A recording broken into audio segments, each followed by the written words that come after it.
tonight there was no creativity, there was no thought, there was no energy in the team. And normally they play better in the second half. It was slightly better, but they found it so hard to get round the back of AC Milan. They played in front of them all night. There's a lot of players there playing with a lack of confidence. Romero's got to be looked at. We say it every week. He could be a wonderful defender, but it's time and time again he gets sent off. He gets a second booking. He's got to play differently then. But that's just one individual. But as a collective, they just weren't at it tonight at all, and it's very disappointing. And that is a pattern of Tottenham. It's not a one-off. It's a pattern. It's time and time again we've seen them play like this. First and foremost, congratulations to Milan. They done their part of the bargain. They held their side up. But from a Spurs point of view, you have to say, embarrassing.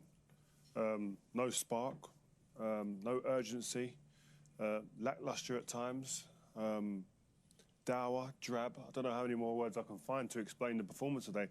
We asked at half-time and before the game for these players to go out there and give these fans something to kind of get them behind them, which you need in these knockout phases, in these big games. They've done nothing. There was no fight. There was no spirit in that team, and they'll be going back into that change room and looking around and thinking, we all could have done more, individually, but as a team as well. And the manager would have thought, I would have expected much more from that. These games, you don't really need team talks. The games, they're there, there's the stature of these games, what's at stake. You go out there and you give it your all, you perform. The last thing you want as a player when you come off a game, any level, is where you feel that you could have done more, you could have given more to the cause. And that's how they'll be leaving this stadium. And the fans, you could tell the disappointment in this stadium. You could hear it. You couldn't, because there was nothing to kind of to go off. That Milan team won't believe how easy that's been tonight. For what's at stake and how easy it was tonight, they won't be able to believe it. These Spurs fans, they want to hope and pray that Harry Kane wants to be a one-club man. Regardless of what happens at this football club silverware-wise, they want to hope and pray that he's that guy that wants to just be here and be Mr. Spurs for the rest of his career. Because on the face of that, he's going to say, I'm going to finish my career playing alongside and with and for this type of performance. I don't understand it. More than going away for Harry to win trophies or whatever, he's going to be looking at that tonight. And many times where... You can't enjoy that, Glenn, can No, he wants to be in a team that can create for him. He's scored all them amount of goals and played like he has with a team that hasn't really created that many chances for him. He creates a lot himself, and when they play well, it's like then 4 or 5 games. It's not back-to-back performances they can put together, this team, and it's like they hang on in there. But the main key for me is there's just no creativity there. If you haven't got a player that can drop his shoulder and beat someone, then you open spaces up. Son was that player, but he was that player. You're right. Yeah. He's playing in chains. He's played for weeks in chains. He's not even thinking about what he's going to do next with the ball. He's just worried about getting control and not making a mistake. It's a classic there where you do. He scored goals from the bench when he scored 3 against Leicester. Take him out. Take him out for a few weeks and let him come on from the sidelines. That's just one individual player, but it just wasn't good enough right the way through the team. You do need fight, you do need spirit, that's a given, but there wasn't enough ability out there. And what about the decision to take off Kulusevski for Sanchez in a game where you need a goal and you need to be pushing forward?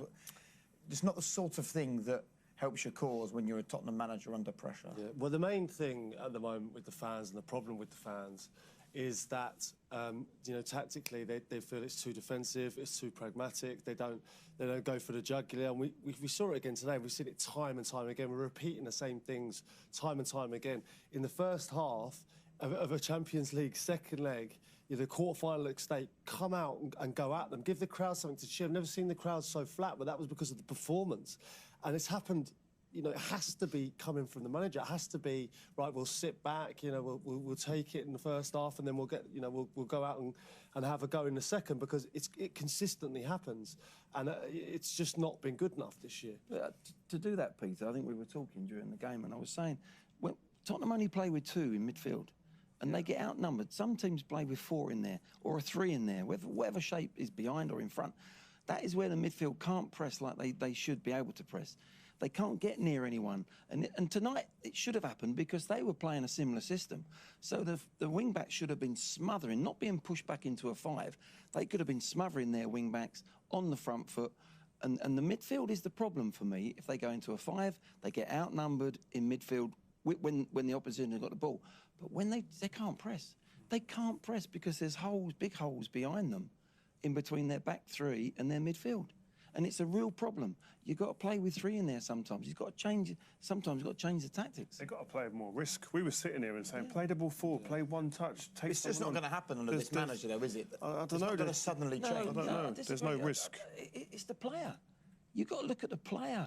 Is he going to get... I mean, Højbjerg put some decent performances for Tottenham, and he's a good player at what he does, but get turned, look forward first, and then if it's not on, then go back. How many times have we sat here? We sat here and we've gone, he's passed it backwards again. So not just Højbjerg, but most of the players in the Spurs team, every time there's opportunities to play forward, and it's easy sometimes when you're sitting up in the stand and watching with a bird's eye view of the game, but too often it happens where there is a ball on forward and they play safe. Is that a message from the manager? Is that a confidence issue from the players? Scared. There's no manager hasn't asked him to do that. He hasn't asked him to do that. And that's what happens for Tottenham. In the 2 in midfield, sometimes they pop it back so many times. It happens all teams nowadays. They go backwards for nothing. Then they haven't turned. It goes back, it goes in, it goes back. Now, what you're doing there, you're giving people time to get organised to press you. And they can press you easy when nothing's being productive going forward. So you're doing set-up balls, going back to the back player, comes into midfield, back to the... They're getting organised to press you. Yeah. So it works, even that works against you, let alone getting turned and looking to poke balls through to the strikers that Spurs have got. At no point did Milan's back 3 ever feel uncomfortable in that game. I'm telling you, Kalulu, Tomori, Chow, all of them, young defenders. We said before the game, these young defenders in a big occasion like this need to be put under pressure. They come off that pitch. You could see Tomori grew in confidence every minute because he was sitting there going, nothing's testing me here at the moment. And it continued throughout the whole game. Yeah, OK, well, it was a must-score, must-win night. It didn't happen, neither of them. In fact, the first time they forced the opposition goalkeeper into a really serious save was the 94th minute. Only a couple of shots on target for Spurs this evening. Elsewhere, there was some goals and a little bit of drama, and it finished 2-0 on the night to Bayern Munich. There are the celebrations on the field. They are through once again to the quarter-final stage. Delight on the face of the manager as well. Choupo-Moting was the first, Serge Gnabry with the second, and yet again, PSG are out of European competition. Just to remind you, there's plenty more football, though, still to come. We're not done for the week as far as European football's concerned. Tomorrow evening, we've got the Europa League and the Europa Conference League round of 16 first legs. 3 Premier League sides in action. Arsenal's trip to Lisbon to face Sporting gets going from 5:15 tomorrow. There's also Manchester United, Real Betis from 7:15 on BT Sport 1 and BT Sport Ultimate.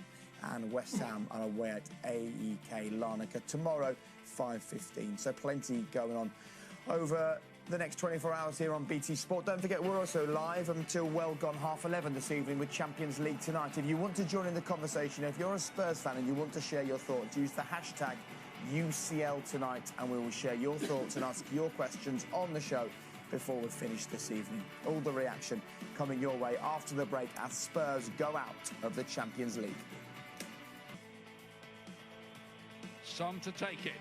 Needs to be going. Kane's header! Brilliant save from Magnon.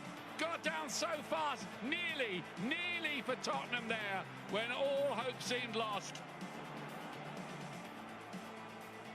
Disappointing night for Tottenham, brilliant night though for AC Milan. You saw one fan there in the stands, hands together, praying for a miracle. It wasn't to be. Harry Kane came close right at the end, but the celebrations belong to the visitors, the commiserations belong to Tottenham. What did Glenn tell us at half-time? It will be different in the second half, he said.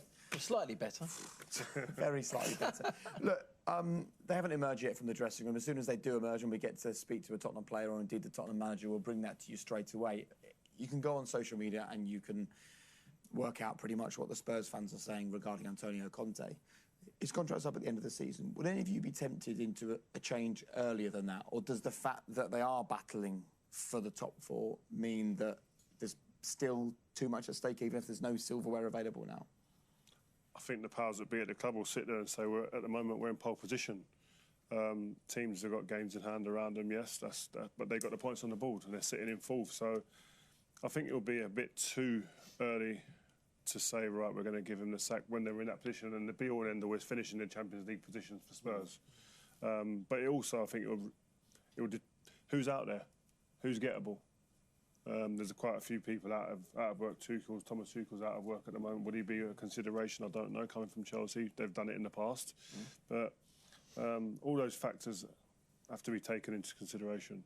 Yeah, I think it'd be a slight risk now at this moment in time, but everyone's got to sit down together, and perhaps they've already done it. Perhaps they know that they know that maybe Conte isn't going to stay, so they said, right, you stay to the end of the season, get us in that top 4. Obviously, they wanted to go through tonight. That might slightly change now, but it's about communication at that level. But you're right, who's out there? There's talk about Pochettino coming back. Well, his name's trending on Twitter, as tends to be the norm when Spurs. Yeah, of course, that'll happen tonight, won't it? And it's when the dust settles, and you've got to look at the bigger picture, really. Getting into top 4 is one thing. That's what Spurs have got to aim at still this season, but it's a bigger picture than that. It's a much bigger. Is that team then going to go again in the Champions League next year? And they need investment into the squad, and there needs a little bit of more than a little bit of rebuilding. Anyway. Well, you know what? I'd say, what is the point of the top 4, right? If you're going to perform like you do like this in the Champions League, other than the financial aspect of it, you know, the fans would like to see, you know, an FA Cup, a trophy win, a push, even a Carabao Cup. You know, it's been so long since.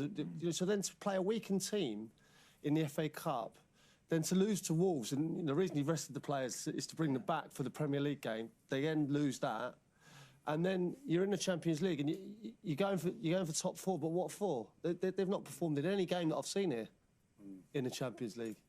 It's that old thing, it's a bit Spursy, isn't it?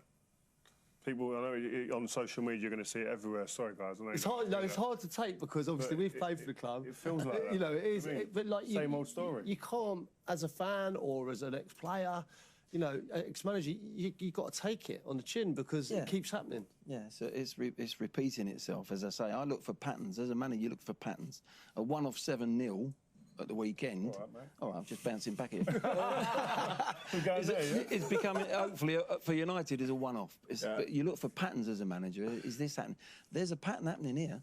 There's a lot of those performances from the team that are being repeated, and I just think there's that lack of quality in there at the moment.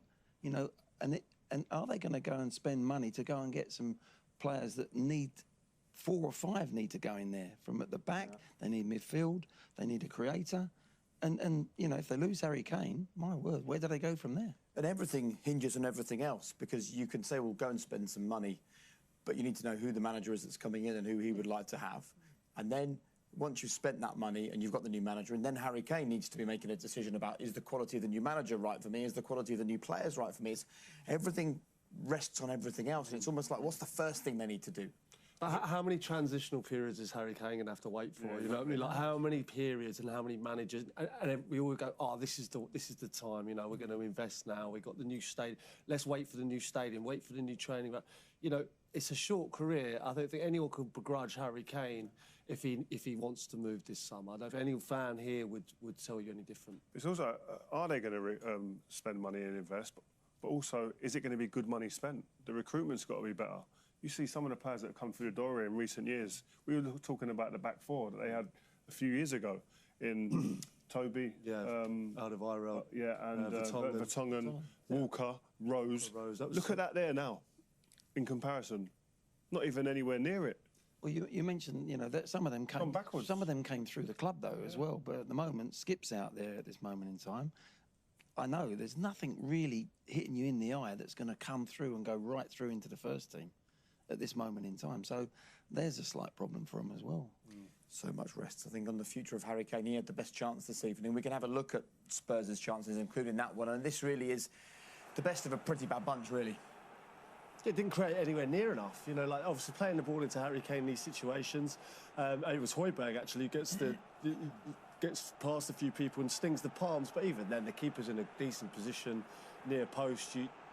You're not expecting him to score from there, and it was too little too late, really, as well. It was powder puff, wasn't it? Powder puff. Yeah. If you didn't know the score on aggregate, you'd never think Spurs were chasing.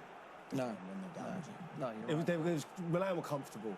I mean, it was only this header that was a test for the goalkeeper, all even. In a cup game, there's normally like a spell of 15, 20 minutes where a team who are chasing it are going, right, we're going for this. We've got a foot on the pedal. Milan will have their backs against the wall for that 15, 20-minute period. Didn't come. You're at home here. Like, they almost got punished at the end there. But you think, like, You're expecting that. Cup games deliver that all the time, constantly. It's the only Doesn't save, happen. but it was a good save, wasn't it? Yeah. Because it was on the half volley, and he had to put it out of danger. But no, there wasn't enough creativity today. When did Tottenham get behind and get to the byline and cross a ball or pull one back? It didn't happen. Didn't happen. Was it a half shout for a penalty? More than that? Could it have been given? I felt so, yeah. You know, we were up. I thought it was I thought it could have been a penalty. I mean, it's reasonably soft. He doesn't touch him that much, but we've seen them given, and I think you could quite easily see this given. In today's game, you would not have been surprised if that was given as a penalty. It would have flattered Spurs, to be honest, but... Yeah. I don't think, if it was given, I don't think they could have grumbled about it, but it would have been a very soft one. But we've seen that all season, haven't we? After last night's one, I don't know where you go with penalties now, because you just got to cut defenders' arms off. Let's talk about Romero. Only 2 players in the history of this football club have been sent off. Oh, here we go. At least you're listening this time. I normally... how does it feel? Well, yeah, I was really disappointed, to be fair. Mine was quite early on as well. And then you're underneath in the dressing room just hearing goal after goal go in, and you just know it's your fault. So, yeah, it's not a great place to be. Look, Jermaine made the point in the commentary that there's so many things to admire about the way that this man plays football, but you can't keep doing this. He's in his early 20s. This is his 6th red card in his career. Glenn said it before the game. He said, first yellow card, 100% Romero, and then, he outdid it. He got sent off with a ridiculous challenge for the second one. Pete, I was saying it tongue-in-cheek, but I've seen him so many times. It's almost, when is it going to happen, not if. And this, you've been booked. You cannot make a challenge like that. You've got to play differently when you've been booked as a defender. You learn to stay on your feet. But this is, again, patterns. Talk about patterns. My word, this is happening time and time again. I say could. He could be something special as a defender. He still hasn't learned yet. You would have had maybe similar players over the years that you've coached. What would you be saying to them in this situation? I'm sure people would have already spoken to him. His manager, the coaching staff, his teammates, even your teammates. As you're going in, he's been booked. Stay on your feet, stay on your feet. You hear him. But it's something there. He's like, gets drawn to that ball. He's not trying to do the player. He's never trying to really do the player as such. He's actually genuine, going for the ball, full-blooded. But once you've been booked, you miss that by a split second, you're off. I just don't think I don't think he thinks. No? I don't think he's a thinking man's defender. He doesn't stand there and analyse situations. And the best defenders analyse situations like that in a split second. I don't think he has that. He just sees red and then thinks that's it. He would have been going for that ball, the second yellow card. He'd have been going for that, not thinking about, I'm on a booking already. Yeah. I just think mind goes blank and he just goes in and that's it. And the best defenders learn. Yeah. You learn from mistakes. We're talking in here. Young defenders, I don't mind them making mistakes. I made loads of mistakes as a young kid, but I tried not to make the same or similar mistakes. He's making the repeatedly same mistakes continuously, which says to you, is this kid going to learn? And this is when we've seen him as a professional. I bet you bottom dollar, when he was 15, he was doing exactly the same. He hasn't learned from it. And in training you can actually do it. You can control yourself, but his emotions go. And it's the big game. It's the moment in the game. There's 60,000 in. It's a big game. And he just loses concentration. He might not do it himself, but I think someone needs to get him some videos because you could show him replicas of each of those tackles. You'd like to think so, but you have to have someone in there that's willing to do that and have that difficult conversation. Some people find that conversation difficult, but it's a conversation that needs to happen for the benefit of him. If he can have that conversation and see it and goes, you know what, actually, right, let me start thinking about the way I go into games and making sure I remain cool in these red-hot situations. If he can do that, he's got a chance to be a top player. If he doesn't, it'll fade away. It's a fine line, though, isn't it? It's a fine line between him going over the top. Because when he is on top of it and he's hungry and he's getting after people and he is...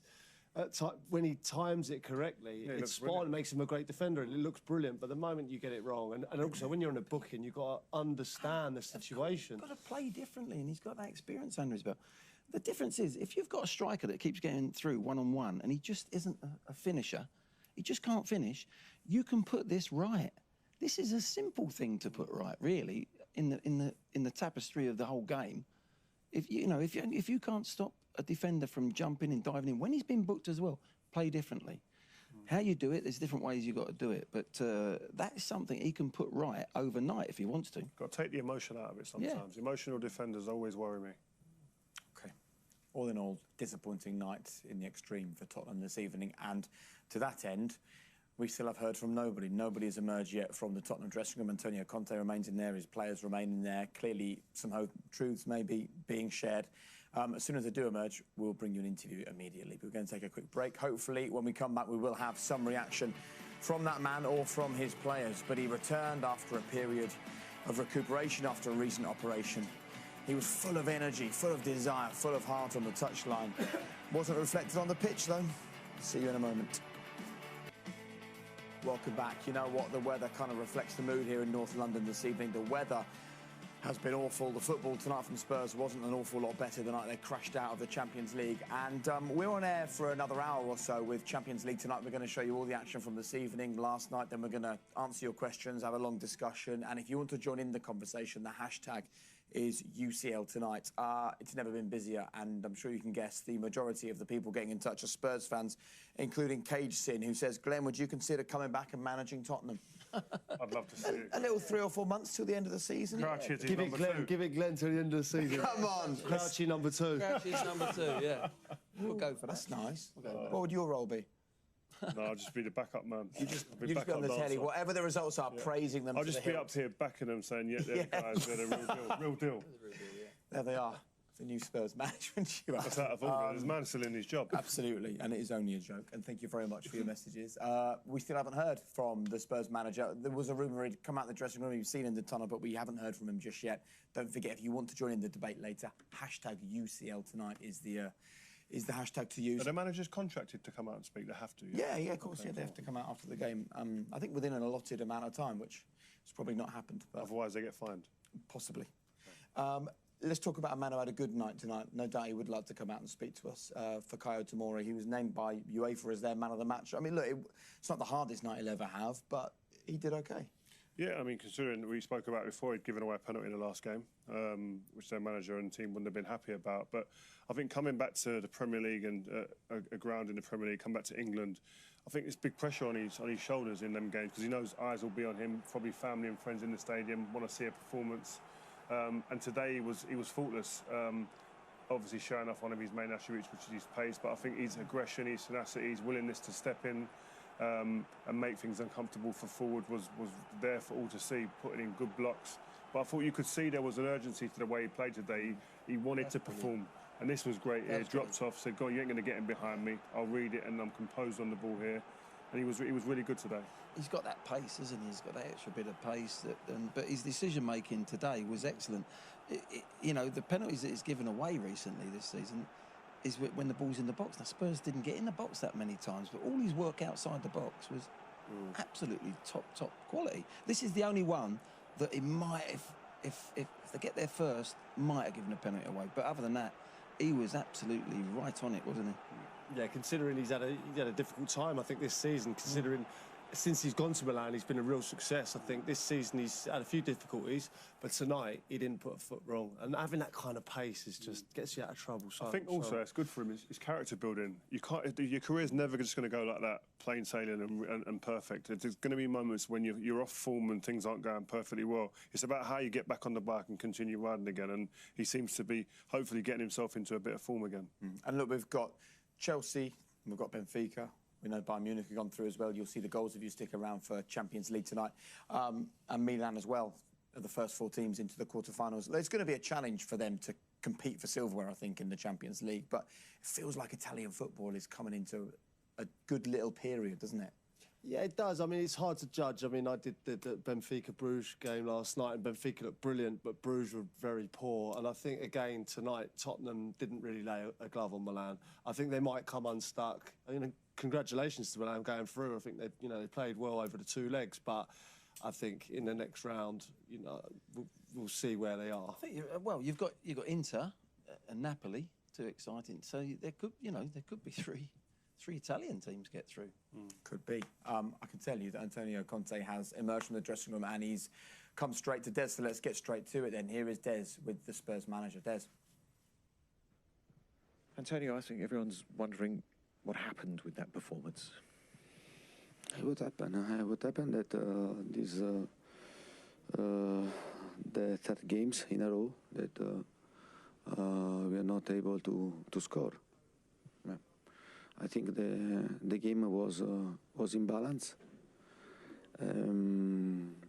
Yes, I saw the stats, and the game was in balance. Then, if you ask me that in a game like this we were really dangerous, no. I think that we can do much better. We can do much better offensively to try. But when I speak about offensively, and I speak about the whole team, not only the players that play in and front up. I think that we can do much better. But I can't tell anything of negative for the commitment of the players, because in my opinion the players they gave everything from the start until the end. Also when we finished the game with 10 men. But yeah, if I have to see a positive situation, that yeah, we did compare the last season a little step forward, because last season we played the Conference League and we weren't able to overcome the group stage, no? And if you remember well, we lost against Mora, Vitesse, Pacos Ferreira last season. Now I think that we did a step forward, but I think that for sure this is not enough, and if you want to be competitive, you want to try to fight to be competitive. Yeah. I think we all expected for there to be more intensity, more challenges, create an atmosphere that made it difficult for them, and they seemed pretty comfortable for a lot of the game. Yeah, but for sure in our mind was to try to put pressure, and Milan with intensity. But I think in the first half we were we found difficulty, no, offensively. Despite we find the space that we prepared to receive the ball, to create 1v1, and but the first half I think that we struggle a bit. In this type of game you feel also a bit of pressure. There are many players, young players, that I think they have to play regularly this type of game, and to try to improve. It's a big blow, though. There's going to be inquests, and there'll be questions about the club, questions about yourself as well after that result. Do you expect that? But I think everybody wanted to try to go to the next round. I think maybe in the first game we lost a good chance, because in the first game also, and Milan was without important players, and like us. In this game, I think that Milan recovered all the players. Instead, we are continuing to face the situation, many games with many injuries and also important players out. So can you pick these players up now, and are you making plans further along the line? I didn't. Can you pick these players up now, because they're going to be very the confidence will be taken out of them after these recent results? Yeah, but the problem, no, not the problem, and that we have to continue to work. We have to continue to work, and to know that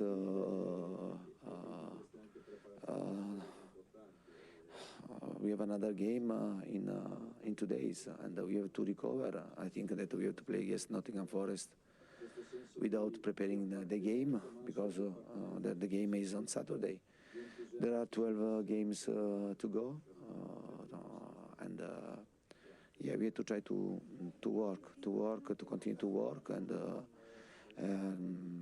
yeah, to try to reach the best possible position at the end of the season.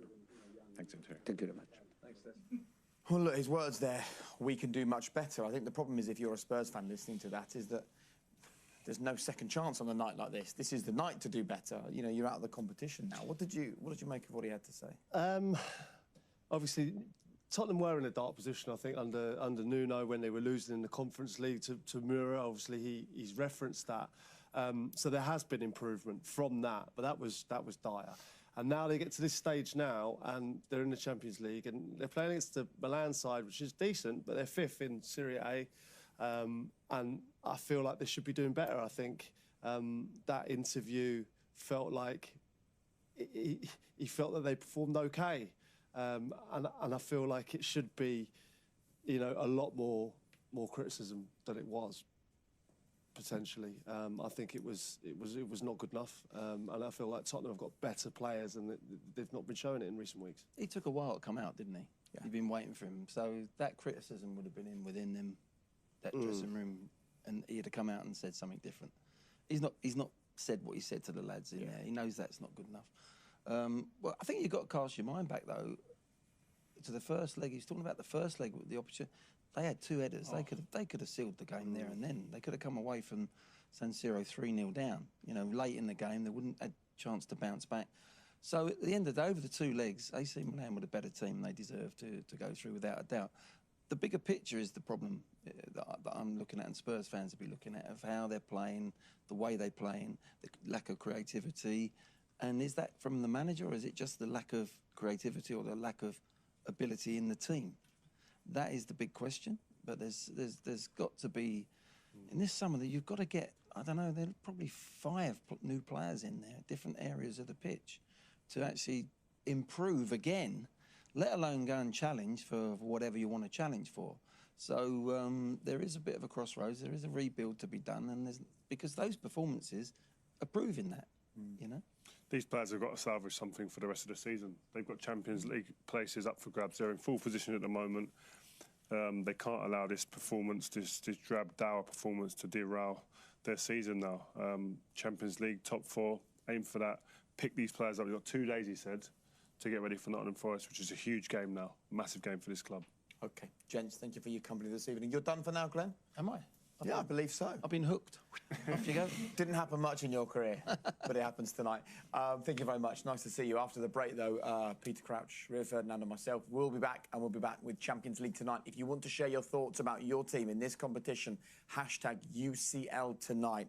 That hashtag is busy at the moment. Keep adding to it, and we'll discuss your questions and share your thoughts on the show straight after the break. See you in a minute.